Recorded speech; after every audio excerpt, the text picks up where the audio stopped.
Nu, baigi cilvēki uzšūmējās par to, kad es pateicu, ka stulbeņi, ka netīri zobus. Nu, tā aizgāja panesās. Kāpēc uzreiz stulbais? Cilvēks izteica savu viedokli, atsauksmi, iedeva, bet tu uzreiz šitā. Nu, TikTok specis.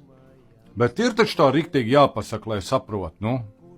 Runa gāja par to, ka Turcijā uztaisīja zobus un pēc gada sākās dižās problēmas. Un tad visi tur baigi eksperti un akungs un ārsti vainīgi. Pietiek vienreiz ārstus vainot.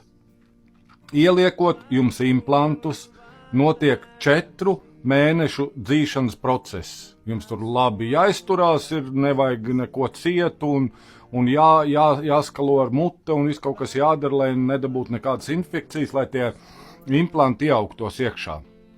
Tajos 4 mēnešos, ja nekas slikts nenotiek, pēc tam vairāk nekas nevar notikt.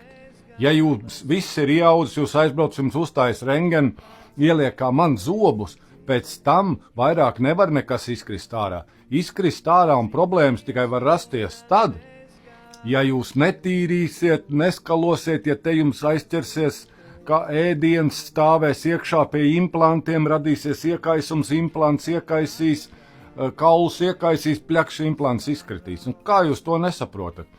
Ja pirmos 4 mēnešos, kamēr process notiek, viss ir kārtībā, pēc tam kopjot nekas vairs nenotiks. Visi sūdi notiek tikai. Jūs sapratat.